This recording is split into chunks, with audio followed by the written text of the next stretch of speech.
EZRA LIVE is my name. It's March 6th, and you're watching Battleground.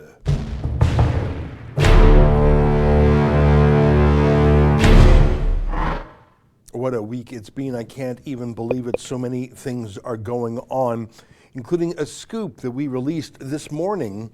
Cian Bexley, our roving reporter, is way out there in northern BC where the actual Coastal GasLink pipeline is happening. Justin, I'm going to ask you for some B-roll of the beautiful scenery, snow-covered mountains, narrow roadways that Cian has sent back. I really wish I were there. It looks chilly, but it looks gorgeous. If you want to throw some of that B-roll up, including where he gives some donuts to the guy operating the big digger. That was a wonderful little scene. Cian's been up there, and he's been doing something you don't see a lot in journalism these days. He's been asking questions. Who, what, where, why, when. Look at that, look at that. So you got a narrow road. That's the right-of-way where they're putting this gas pipeline. What's the total width of that road? Is it maybe 50 feet, 100 feet? In this vast, vast wilderness. And Cian went up there to talk to the guys building the pipe, to talk to the protesters against the pipe. In a moment, Justin, I'm going to call for the video of the white girl who was in, at that little protest booth. If you know the video I mean, we released it yesterday. But one of the interesting things I learned from Cian is that half to two-thirds of the people he met working on the pipeline were Aboriginal. Of course they are. Who else is going to be up there working? The local community, they all have contracts. If you're clearing brush, if you're surveying, if you're working machinery, either skilled, like those diggers, that takes quite a bit of training, or even just driving a truck, or even just catering, or even just working at a motel, all these working guys. The people who are going to be benefiting from this job are obviously the local community, and there's a lot of Indian bands along the route. Different First Nations, as they're called under the Indian Act. Indian bands is actually the technical term. 20 out of 20 of the bands support this pipeline. How can you not support that? Let me show you a clip. Cian was driving through, and he went to some loser shack of protesters. Compare how messy the protesters' place was compared to that pristine right-of-way where they're building the pipeline. Take a look at this. Do we have the video ready? So Cian was just driving by, and it was beautiful, pristine, super clean. In fact, he was saying there's rules. You can't even fill up with gas except in special places. They're so nervous about spilling a drop. That's how nervous the pipeline people are. They're so pristine and clean compared to the slobs running these shanty towns. Take a look at this.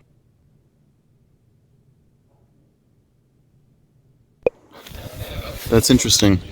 Now, how about that? The person with a little clipboard tasked with checking who comes in and out of this very traditional territory, whiter than me, in fact, dressed up just like a city slicker would be while we're out here in the middle of northern British Columbia with her chic sunglasses and her fashionable sweaters and accessories. Someone who really doesn't belong in this area at all, but is here because they're a radical environmental protester masquerading around like some sort of Aboriginal rights activist. That's not the case at all. Now that brings me to my third point. As I was driving down just before kilometer 38, which is where I'm at right now, there was the major blockade area that had the school buses and the forts that were built by these radical environmental protesters.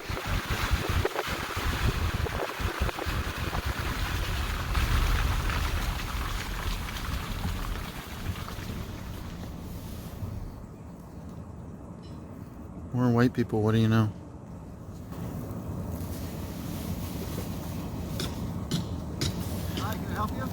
Yeah, I'm just wondering what's going on here. We're setting up camp. For what? Camping. Are you Indigenous yourself? No. What brings you here? I like go camping. You're camping on here for what reason? It's fun. I bet. Obviously, they're not camping. They're protesting. They want to say they're not protesting. Probably they think that's a legally smart thing to say because they'll be evicted. I think people have generally run out of patience with these lawbreakers. Keean's point is that these protesters, they're white. Now, I got nothing against white people. I'm white. In fact, I'm sort of pink, and you know, my eyes are bloodshot and a little bit yellow. So I don't know. I got nothing against people of any race, and I don't think Keean's an anti-white racist either. When he's pointing out that all these protesters are white, he's not criticizing their whiteness so much as he's saying they ain't Aboriginal. And when they claim to speak for Aboriginal people, they don't. They're speaking for foreign-funded, left-wing environmental groups who are impersonating Aboriginal people, or as the left would say, appropriating Aboriginal things. Keean said that he met, I forget what he said, 20 or 30 people yesterday in his journeys. He said half to two-thirds of them were Aboriginal who were working on the pipeline. And yet you see when he engaged with the blockaders, they were as white as the Klan. And I think the reason that's relevant is because they're claiming to be speaking for Aboriginal people, but they're clearly not. So let me bring you to the news that Keean broke this morning. There is one Aboriginal face to the blockade movement, and his name, according to the CBC state broadcaster, is Chief Woos, W-O-O-S. Except that's just well, not a nickname, that's not his legal name. That's a title that he has taken away from the previous Chief Woos in a process that many have called illegal. That's a hereditary process, a hereditary chieftainship that's passed down matrilineally, mother to daughter to granddaughter, that kind of thing. So how did a guy suddenly grab the title Chief Woos when the existing Chief Woos was a woman who didn't die? Here's a question. Can we get the gas station interaction? So Keean was up there and he was looking for this Chief Woos, the one Indian that the CBC loves to talk to because he's against the pipelines. And they give him the great honor of calling him Chief Woos, when I think he stole that from the women who had that title. Here's Keean asking him some questions. Take a look. My name's Keean. I'm with Rebel News. We're doing a story on your negotiations with Carolyn Bennett. Not interested. Could you tell me who is paying you to do these negotiations? Could you tell me how you managed to steal a matriarchal name, Chief Woos? How'd you steal that name? It was a year ago today. How'd you steal it?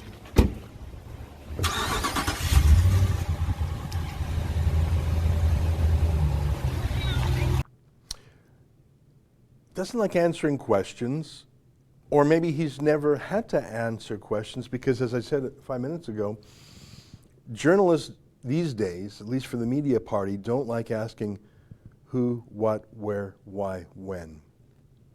You don't need to go to journalism school to know how to be a journalist. Those are basic questions of curiosity. Chief Woos, how did you get that name? What's your real name? Were you born and did your mama call you Chief Woos, or what's your real name? And if you look at most of the coverage from the media party, they credulously call that fella there in the pickup truck Chief Woos without saying, well, who is this guy? And if he stole the hereditary chief title from a bunch of women, why and how? Who pays for him? Why is Justin Trudeau negotiating with him instead of the 20 elected chiefs along the route who support the 20 bands that support the pipeline? These are basic questions. I think you have to go to journalism school to unlearn natural curiosity, don't you? Let me show you a clip from Carolyn Bennett, one of Trudeau's Indian Affairs ministers. He loves Indians so much he has 2 ministers in charge of them. Or maybe he hates them so much he has 2 ministers in charge of them. Imagine being an Aboriginal person in northern BC, and Trudeau sends to you the most city liberal white woman, never had anything in her life to do with northern BC, to talk to you. That would be like sending Seamus O'Regan to Alberta's oil sands. I mean, even the arrival of this emissary is an insult. Listen to Carolyn Bennett, after meeting with Chief Woos, explaining what they had talked about. Take a listen to this. We, I believe, have come to a proposed arrangement that will also honor the protocols of the Wet'suwet'en people and clans, and obviously that what we've worked on this weekend needs to go back to those clans, and then we have agreed that as ministers we will come back to sign if it is agreed upon by the nation. Do you know what that means? I don't know what that means. Do you think Carolyn Bennett knows what that means? I don't think she knows what that means. Do you think any Aboriginal people know what that means? Any of the 20 bands along the route know what that means? Do you think Coastal GasLink know what that means? I know what that means. That means they have no clue. They don't know what they're doing. But for some reason, they're meeting with Chief Woos, who stole the title, Chief Woos. I see a super chat by Deadwin Aether who says, I'm late and a yank. What's the story? Well, there's a $6 billion pipeline going from the interior of British Columbia to the coast. It'll carry natural gas to the town of Kitimat, where it'll be cooled, liquefied, put on ships, sent to Asia, and sold there, regasified and sold. It's a great project, great industry. Because it's in northern British Columbia, it will employ a great many Aboriginal people in the construction of this. And of course, Canada's Aboriginal people have a high unemployment rate, especially those in the far north. What a great job. The construction project alone, because it's in that high north, is a massive undertaking, $6 billion. The rest of the gas infrastructure is 20, 30, 40 billion. I can't recall offhand. That's the story. And yet this one chief who's not even elected, and I put it to you, is not even a legitimate hereditary chief, is suddenly managing to get a direct line to the Prime Minister and his cabinet. So that's the background. But now let me play for you a video that our Cian Bexty released this morning. He's been up there all week. And it's lonely. He's up there on his own. He's booting around. He's getting accustomed to what's what. He's finding out who's what and where's when, and being friendly to people, getting news tips. And of course, a chief is a politician. It's not a religious, like if someone is a chief of an Indian band, they're not a priest. It's not a holy designation. It's not like a rabbi or an imam. It's not a religious leader. In the Indian Act, a chief is actually analogous to being a mayor of a town. You have a mayor and alderman, a mayor and city council. In an Indian band, you have the chief and band council. So it's elected. There are also hereditary chiefs that we talked about. So there's going to be politics, especially if a guy is now calling himself chief, but he didn't win any election. That'd be like some guy running around saying, well, I'm the traditional mayor. Well, you didn't win a vote, buddy. Well, I'm the traditional mayor, and our ways say that I'm the mayor, and I say our people don't like this pipeline. Well, there's going to be a lot of politics and rivalries, especially when there's a lot at stake. So we got a tip about Chief Woos, whose real name is Frank Alec. Obviously, he wasn't born with the name Chief. Well, I'll let Cian tell you the rest of the story. Here, go ahead and play the vid from Cian. Alec, that's the one that Justin Trudeau's feminist government wants to negotiate with, someone who beats their wife.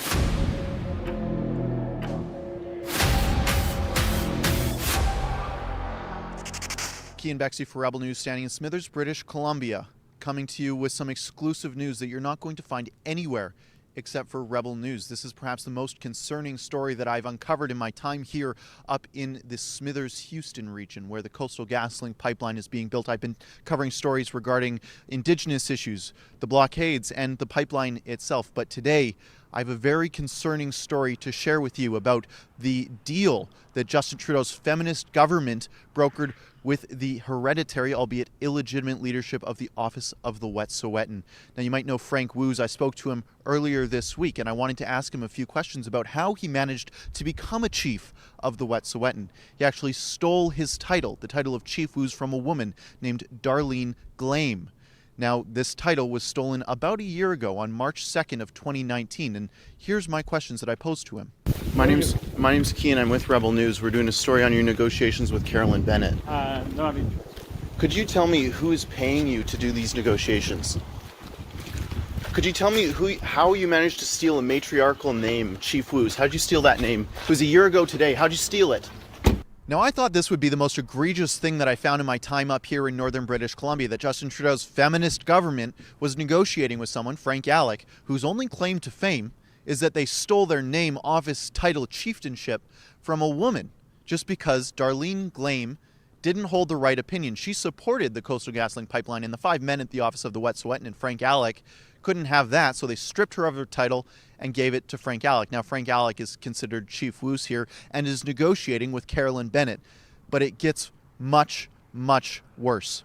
I was doing research on Frank Alec, and I found in a newspaper from 1998 this story showing that Frank Jimmy Alec, beat his wife, was accused and convicted at a tribal circle. The elders were presiding as judges, and they convicted him and sentenced him. So it took quite some time to confirm that the person in this article that has these egregious claims against them was indeed the same Frank J. Alec who now considers themselves Chief Woos, someone who would be in a position to preside over these very same tribal circles that are sentencing people for beating their wives. Now, I know that Chief Woos operates a consulting company called Frank J. Alec Consulting. And after some time at the Service BC desk, I was able to pull the proprietor records of Frank J. Alec, and I wanted to confirm that Frank J. Alec's middle name was Jimmy, as this article says. And after some time at the BC Registry Services, I am able to confirm that Frank Jimmy Alec is the proprietor of the consulting business that Chief Woos operates. Now, I can't help but think about the wife, and granted it might be ex-wife, who Frank Alec beat. What does she think of Justin Trudeau's feminist government?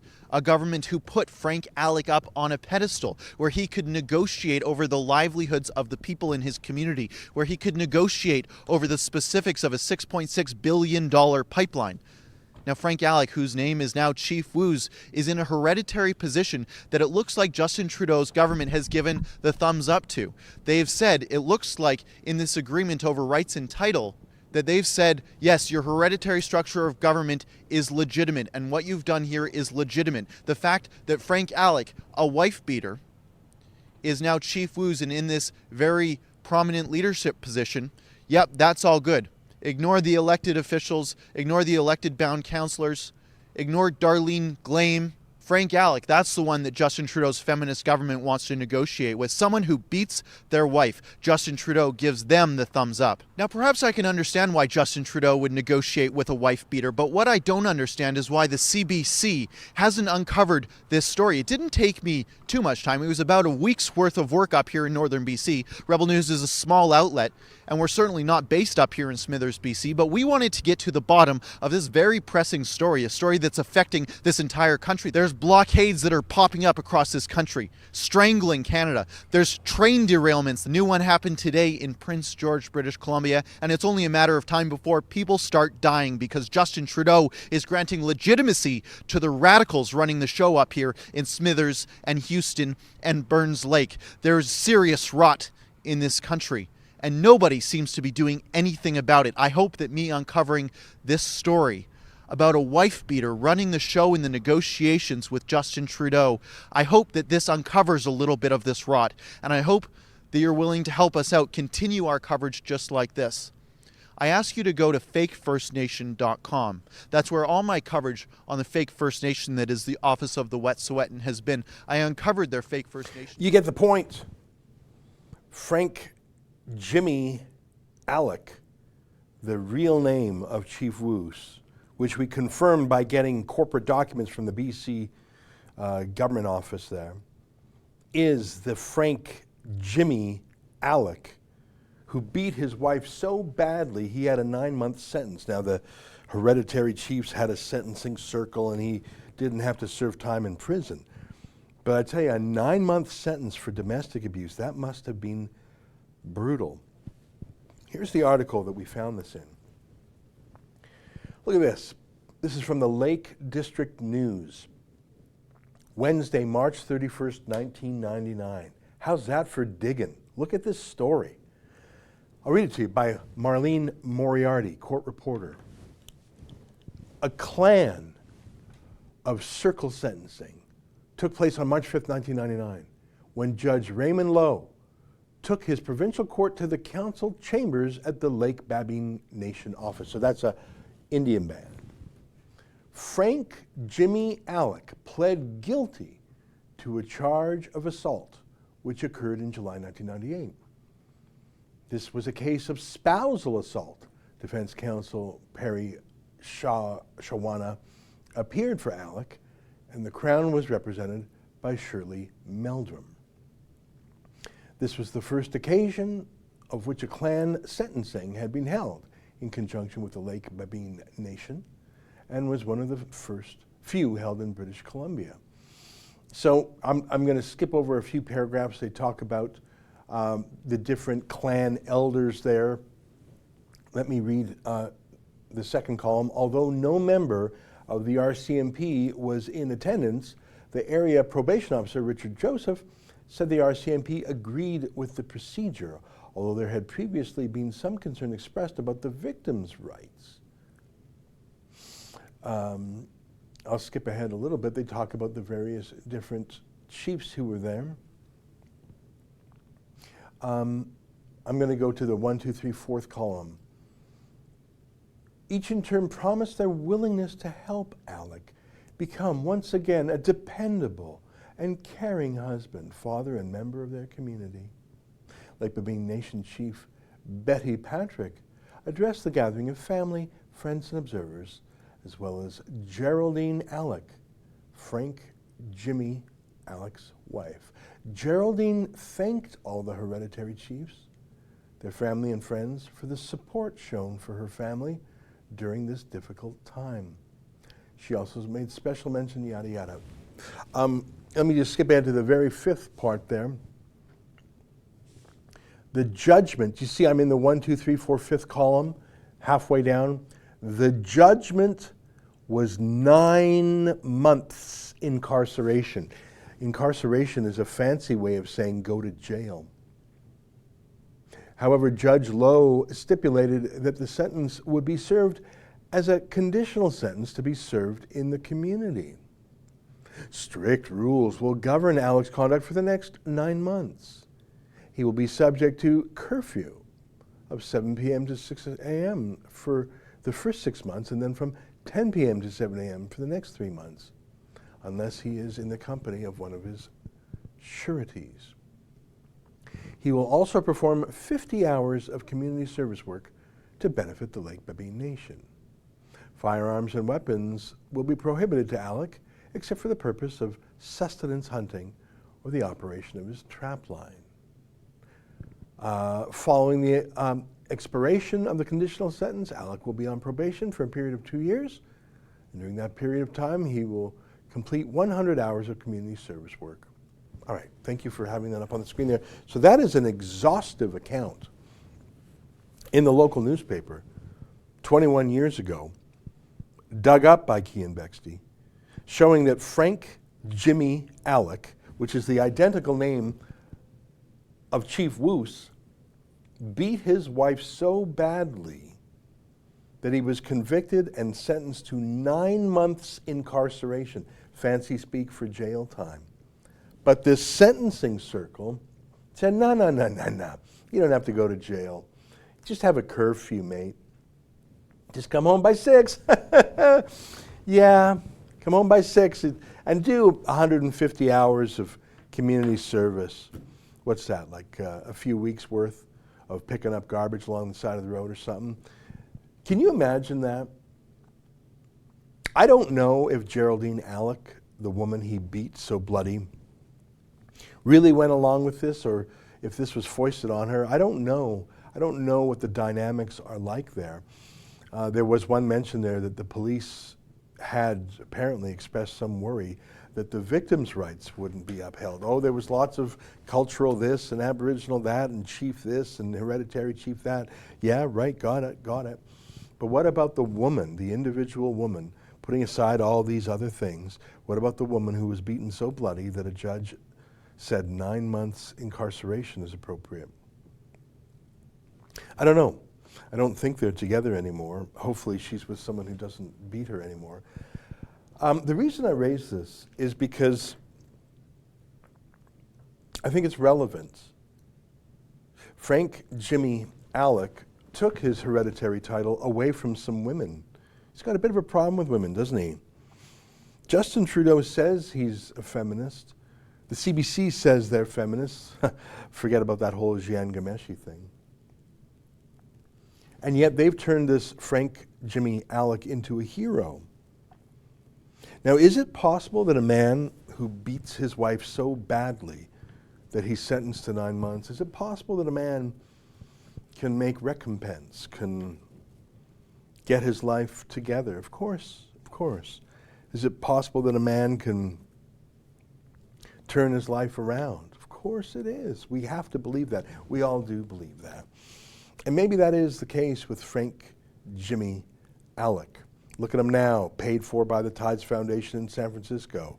Big shot who gets a one-on-one meeting with Carolyn Bennett and the Aboriginal Affairs Minister for British Columbia. Real big shot. So I guess you could say he most certainly has rehabilitated himself. Look at him in the highest company in the land. But it gets back to my first question. Since when do journalists not ask who, what, where, why, when?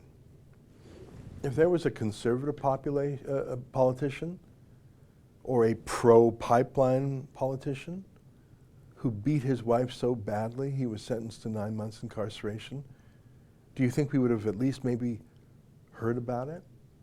And do you think if there was a theme here that Frank Jimmy Alec stole his hereditary title away from women, from a matrilineal society, and he's not a woman, he didn't inherit it, that he stole it from some women, that he bashed a woman, and that he's meeting with a feminist government, maybe it would have been mentioned, even if it was buried down deep in the story. Why didn't the state broadcaster look into this? Look, we are so small here, the Rebel. I mean, we're a tiny operation, 1/1000th of the CBC's budget.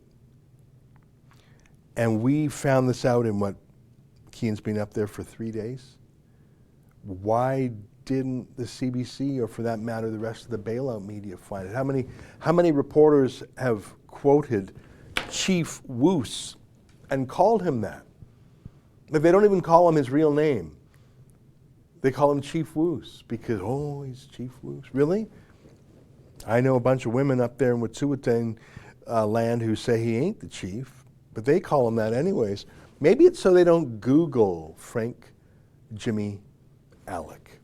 Well, that's the kind of journalism we do here. It ain't fancy, but you know, we throw the odd name in the old Google machine and see what comes up. It ain't fancy, but apparently no one else is doing it, so we're happy to do it. I see Primpal08 has a super chat. So this whole mess is basically poor theater paid for by the Tides Foundation. They seem to have their fingerprints all over it. It's not even a question of if. If you go to the website fakefirstnations.com, you will see that Keane looked at the financial statements of the Wet'suwet'en Treaty Office, and they received direct grants from the Tides Foundation. It's not even a secret. Aggie Muntian, Ezra for President, please change Canada, enough is enough. Well, we're all fighting these things together, aren't we? Aggie made the same comment again the second time. Thank you very much for that and for your super chat. I don't know what's going to happen here. It's sort of incredible to me that a democratically illegitimate convicted criminal who stole a hereditary title from some legitimate chiefs is not only given a media tongue bath, but that he has private audiences with the highest politicians in the land, while the local, democratically, statutorily, constitutionally legitimate Indian leadership is shut out. What is an Indian band? It's not a matter of opinion, it's a matter of law. The Indian Act defines an Indian band.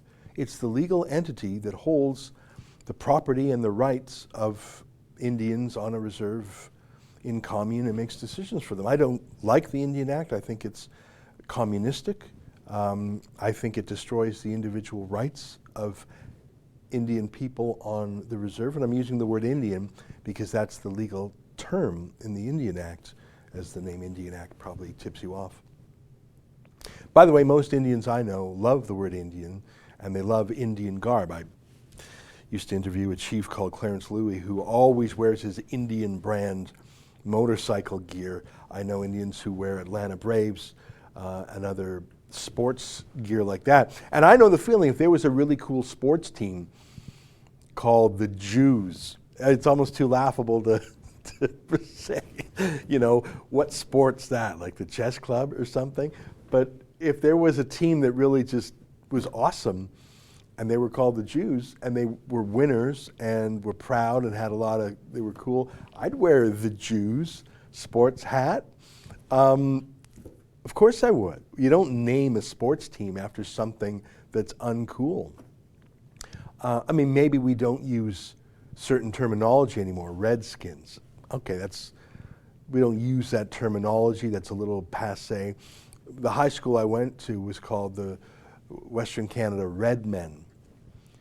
I'm guessing that title was chosen 100 years ago, but I can, even if the verbiage there sounds racialistic, it was out of admiration for the strength and courage and physical prowess of Indians. You don't name your team after something negative. It's sort of obvious. They changed the Redmen name to something else. Western Canada Redmen, it used to be called. My point is, the Indians up there actually want to work. The fake Indians, like Frank, Jimmy, Alec, prefer to lobby, hassle, negotiate, shake down, fuss. You'd think the government would support industrious, prosperous, entrepreneurial Indians like the ones who have contracts to build the pipeline, but alas, they don't. Anyways, I recommend that you go to, we have a couple of websites, but one of them that I spent some time on yesterday just catching up with his work was endtheblockades.com. Justin, could you go to endtheblockades.com just to show our folks what's there? It's a compilation of a lot of our videos on this subject. Kean's up there, he's talking to grassroots people, he's talking to people on the pipeline route, he's talking to protesters. End the blockades, help Rebel News expose the madness of Canadian eco-terrorism. Oh, you know, can you play that video there? That one right there, BC train derailment. There have now been 5 train derailments in the last month, including right around the protest area where they're literally blocking railways. Don't tell me that's by coincidence. Yeah, just pump up the volume a bit. Thanks. Kean Bexley for Rebel News. I'm up here in northern British Columbia covering issues regarding the blockades, covering the Coastal GasLink pipeline and Indigenous issues facing this area. But right now I'm coming to you with breaking news that a train has derailed in Prince George, just west of where I am right now. A school of about 28 kids has been evacuated. They've been sent to a church and they've had their parents called, and they're going to be sent to another school if their parents aren't able to pick them up. This is the 5th train that has derailed in the last 30 days that I've counted. I've just done some quick research on what I could find, and there's the 2 in Saskatchewan, in Kingston, then near Emo, Ontario as well, and then this one in Prince George. Many of these trains have carried crude oil. Some of them were grain shipments that tipped over, but there was also crude on those trains as well. Now I want to show you the CBC article that insinuates that somehow the operators of the train are to blame due to the speed they were operating the train at, without any mention whatsoever of the huge spike we've seen in these train derailments in the middle of this blockade crisis that Canada is seeing. If I had to guess, this is terrorism. Now, I think it's pretty clear who is to blame for this and what is causing these train derailments. Now, I know law enforcement is always afraid to drop the big T word when it comes to terrorist acts, like I think this one is, like I think the last 4 have been before this one in Prince George here today. Thankfully, in Prince George, no one was injured today, but it is only a matter of time before the death toll that Lake Mégantic saw is going to be happening again and again. Something needs to be done to stop what is happening to this country. This country is falling apart due to a lack of leadership and a lack of action. For Rebel News in Northern British Columbia, I'm Cian Bexty. I think he's doing a great job. I'm so proud of Cian. You know, he's only been a journalist for just over a year, and he's just killing it. I mean, just through shoe leather reporting, a little bit of sleuthing. You know, I was just saying to one of our team earlier this morning, and I say this, I've said this for years. The best stories are just lying right out there, almost in the open. You don't have to have some super duper source. You don't have to have a leak or a manila envelope slipped under your door. In fact, that's sort of the opposite of journalism, isn't it? Going to a place, that's sort of step one. Trying to physically meet people, see what they look like, ask them questions like, who are you? Why are you here? Those are questions that the mighty CBC won't even do. Why didn't the CBC show you that the protesters along the Coastal GasLink pipeline are not Aboriginal? They're white. Again, I got nothing against white people. I think I'm white. I'm not making fun of their whiteness. I'm saying they claim to be speaking for Aboriginal people. They're not. They're speaking for San Francisco and Vancouver and Toronto-based environmental extremists. Why won't the CBC even just show pictures of these liberal trust fund white girls from Vancouver up there? Well, you know why. Because they're not real journalists. Their CBC is Trudeau's state media. Why? The CBC is the worst, but other media call him Chief Woos. Why would you do that? Without even asking, well, who are you and who do you speak for? If someone is an elected chief, I know at least nominally who they speak for, because they probably won an election to represent a band. Like I say, it's like being the mayor of a town. Okay, so you probably speak for the town, and if you don't, hopefully you'll be thrown out in the next band election. But if you weren't elected to anything, and if you stole the title Chief Woos from some women because you didn't like them, who exactly are you speaking for these days? Because you stole the hereditary title, you weren't elected by anybody, and you're representing whom again? I don't think you have to be particularly brilliant to come up with questions like who? Who's paying you? What is your mandate? Again, these answers would be sort of implied if you actually represented a band. I'm Chief so-and-so of this First Nation Indian band, and I say this. Okay, now we know your democratic legitimacy. Now we know who you speak for. You're sort of an agent for your people, hopefully. But if you're just some guy, who do you speak for? Who's paying you? Who's giving you instructions? Who are you reporting to on the phone every day? So that Frank Jimmy Alec, when he has his secret meetings with Carolyn Bennett, and I call them secret, we know that the meeting happened, but we don't know about what came out of them because Carolyn Bennett isn't going to show mere citizens it. So is Frank Alec getting on the phone and telling the Tides Foundation in San Francisco what he heard? Well, I should hope so. They're paying him enough. Super chat from Proud Boys Calgary. Trudeau is so toxic to business that even Warren Buffett is pulling out of Canada. Shameless plug, proudboyscanada.com, proud of your boy Ezra. Thanks very much for that. It's great to see you again. Can we call up that Warren Buffett LNG story? So LNG, I think I used the word liquefied natural gas, and it's, without getting too technical, natural gas is a gas, so it's a very voluminous thing, which makes it hard to ship. But if you cool natural gas, it turns into a liquid much smaller than a gas. And that's useful for putting it in a ship and sending it overseas. So you have a natural gas pipe into your house, and it's at room temperature, and so it's gas. And it's probably connected to your gas furnace and your gas stove, and maybe there's something else in your house that runs on natural gas, your barbecue maybe. So that's natural gas, and it's a gas. And most pipelines carry gas in its gaseous form. But what LNG does is when the gas arrives, typically at a port, it's cooled, very cold, so its volume shrinks, I don't know, like a hundredfold. Like it's less, I think it's, I'd have to check the math, I'm just going from memory. Let's say it's 1% its normal size. So that way you can ship vast amounts of it in one ship. It's those strange boats, maybe you can even put on the screen one of those natural gas looking boats. It's like they've got typically 2, 3, or 4 super big bubbles in them. And that's the cooled liquid natural gas. That's what LNG stands for. So you've got the liquefaction gets on the boat, and then when the boat arrives, yeah. Isn't that a funny looking boat? That's a huge one. That's the 4 tanker.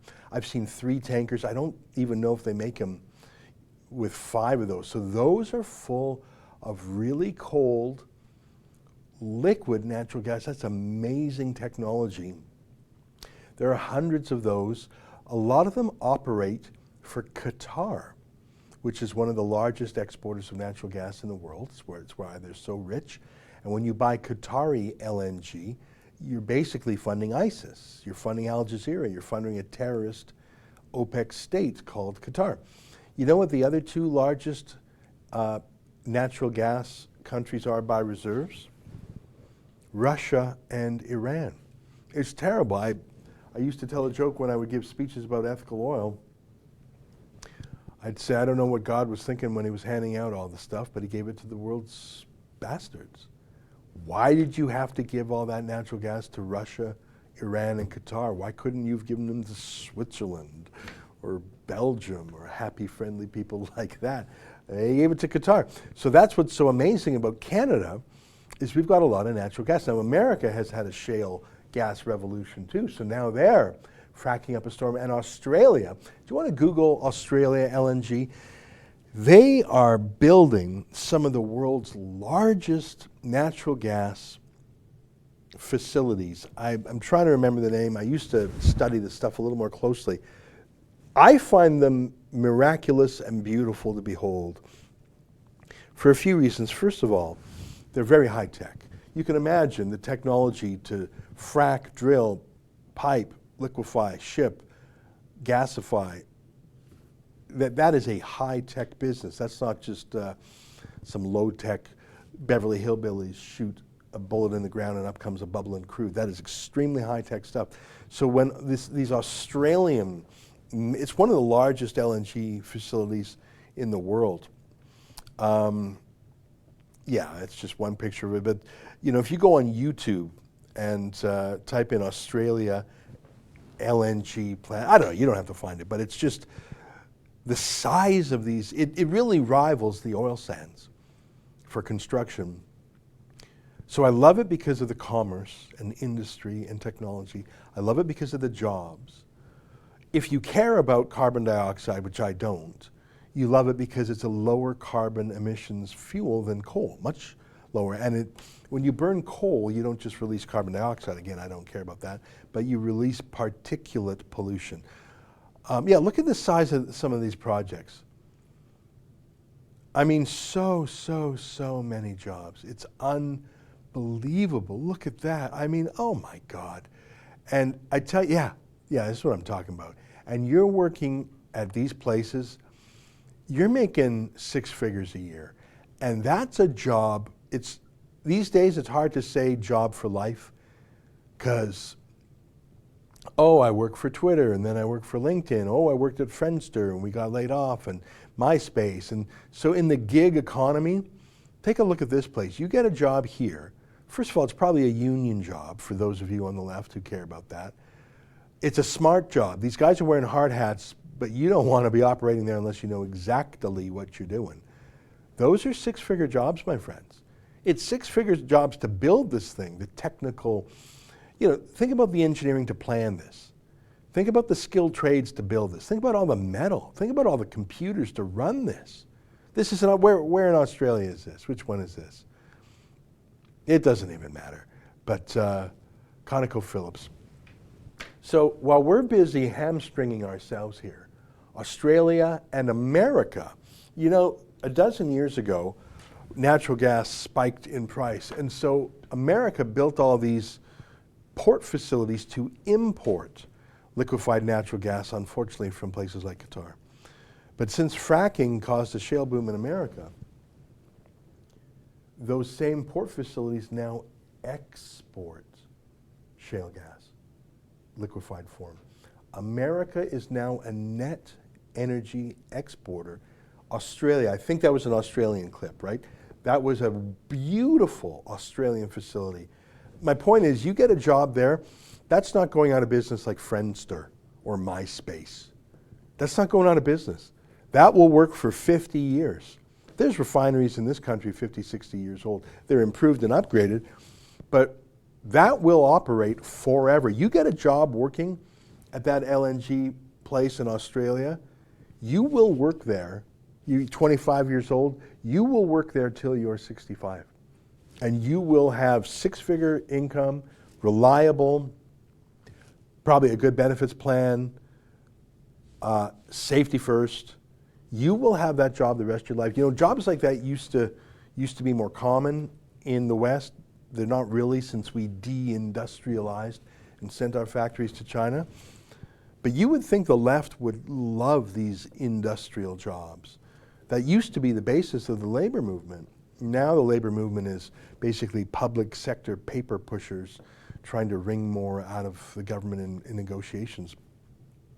So that's another reason I admire these LNG projects. And then I guess the final and most obvious reason is because it displaces OPEC conflict oil and gas. So every BTU, British thermal unit, every 1,000 cubic feet, or there's different ways of measuring gas, every cubic foot of gas that is produced, exported, and sold by Canada, by Australia, by America, is 1 cubic foot of gas that is not sold by Qatar, Russia, and Iran. I say again, those are the 3 biggest natural gas reserve countries in the world. Look it up. So that's one reason why Canada's LNG pipelines have enemies. Because if you're Qatar, Russia, or Iran, you're fine using any dirty trick you can to stop freedom energy. And by freedom energy, I mean the free countries, because they're competitors. So one of the largest companies in the world is called Gazprom. And as the name implies, it's Russia's company. It's 51% owned by the Kremlin, controlled by Vladimir Putin. He has designated it a strategic company, so the Kremlin reviews any of its strategic contracts around the world, for example. If you are Gazprom, it's not just a source of huge revenue for Russia, it's a political weapon. For example, Russia sold natural gas to Ukraine. And if Ukraine did what Russia said, the gas would flow. If Ukraine would defy Russia, they would turn off the taps, including in the dead of winter. They did it twice, actually. Maybe they've done it more since the invasion. It's a political weapon. So of course, you're going to do everything you can to block natural gas production in Canada, USA, Australia. So who's really funding those liberal white girls on the protest line up there in northern BC. Maybe it's the Tides Foundation, but the Tides Foundation hides the source of their funding themselves. They do something called donor-directed or donor-advised giving. So if you're an OPEC prince, if you're a Qatari executive, you could, theoretically, give $50 million to the Tides Foundation of San Francisco, and they would launder that money for you by passing it on to Canadian environmental groups and not disclosing the origin of the funds. And there's nothing in Canadian law requiring them to do so. For this, Tides keeps a 5 or 10 or 15% commission. So everyone's a winner except for Canada. The Qataris, if they do this, are winners because they flatten a competitor. Tides is a winner because they're left-wing, anti-American, and they get the commission. The environmental groups in Canada get tons of cash. Everybody wins except for Canada, the Aboriginal people who are shut out of industrial jobs, and people in Japan, India, Taiwan, Korea, who have to pay for their gas from the likes of Qatar. I see a super chat here from the Burbinski. I wish you folks wouldn't call him chief. It continues to reinforce the lie. Perhaps faux chief after saying Jimmy. That's not a bad point. We have to make sure everybody understands what we're talking about, but you make a good point. All right, I've been talking a lot about this. I want to move on, but I feel like we did a good job explaining it. We got 9 minutes left. I had a fracas. Do you pronounce that word fracas, or is it fracas, or fracas? How do you pronounce that? Anybody have an opinion? Fracas. Justin calls it fracas. What do you, Margaret, how do you say it? You know what? I'm looking at a dictionary right now, the Oxford Dictionary, which I think is the most authoritative. I always used to say fracas. But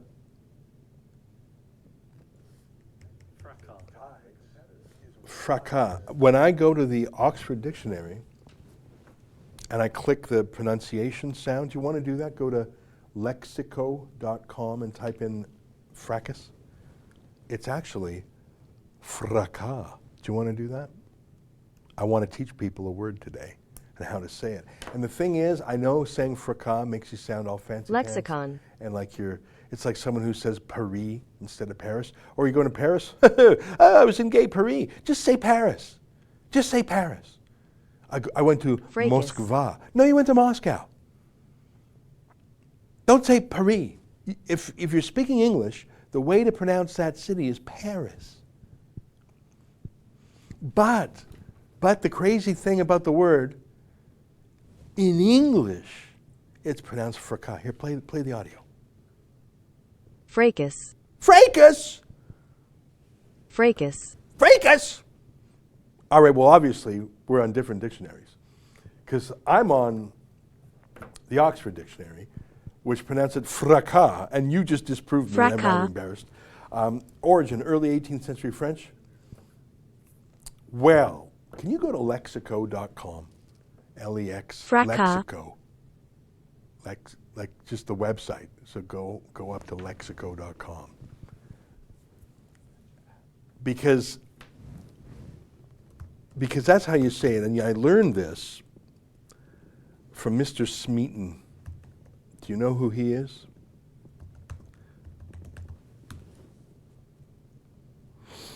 I'm going to...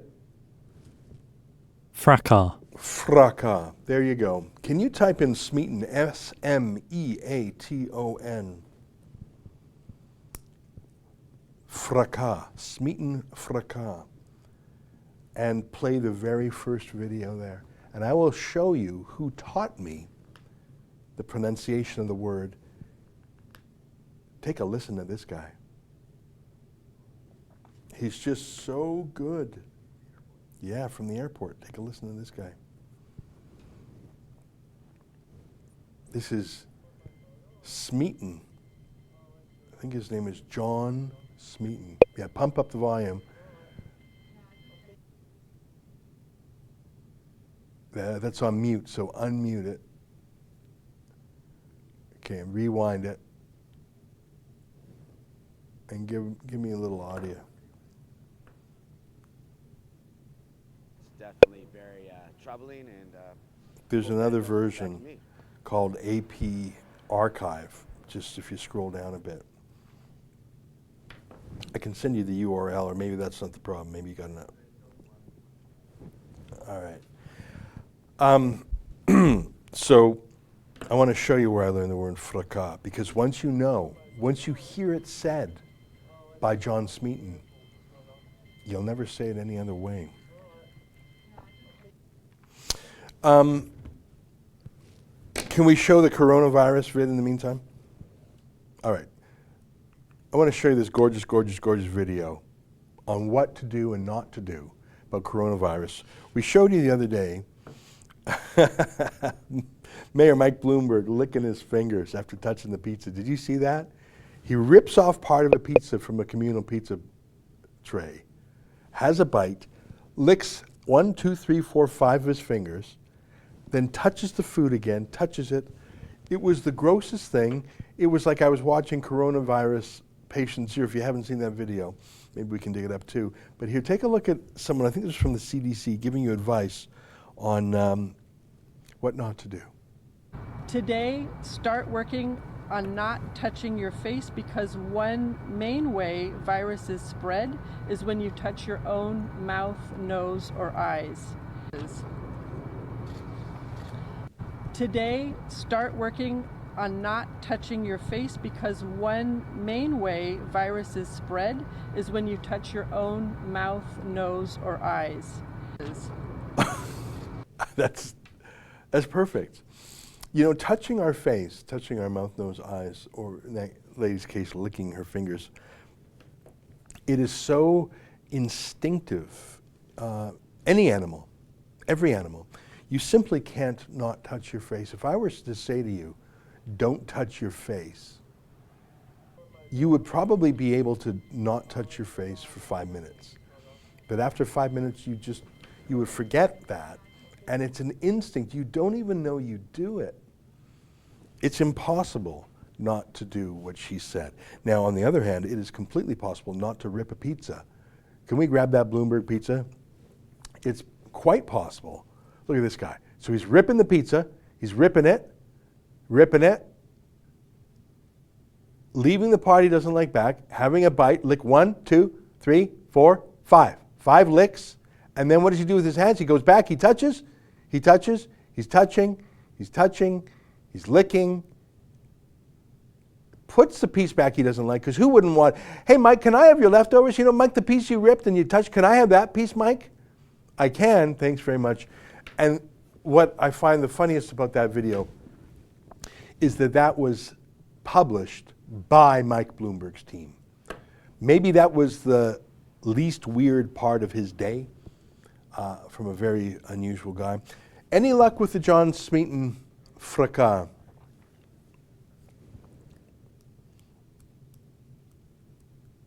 Well, it's a shame, because John Smeaton, I don't even want to tell you more about him. I want the video to show the whole thing.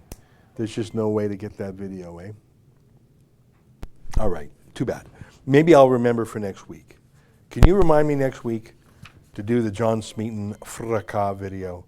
Because it's a video. I'm not going to say it changed my life, but it made me a lifetime fan of John Smeaton, and it forever changed how I said the word fracas. And I'm not saying it to be fancy. You know, I don't say Paris. It's my favorite example. I don't say, you know, if I'm talking about Jerusalem, I don't say Yerushalayim. That's the Hebrew way. I don't say Moskva. I don't say Kyiv for Kiev. I just say them in their English names. Fracas is the English way, and I'll prove that to you next week. All right. I'm going to wrap it up there. Try and remind me next week to show you this John Smeaton video. I promise you, it's much more interesting than just how to pronounce fracas. That's it for today. Until tonight, on behalf of all of us here at Rebel World Headquarters, to you at home, goodbye, and keep fighting for freedom. It's definitely very troubling and hope that it doesn't affect me.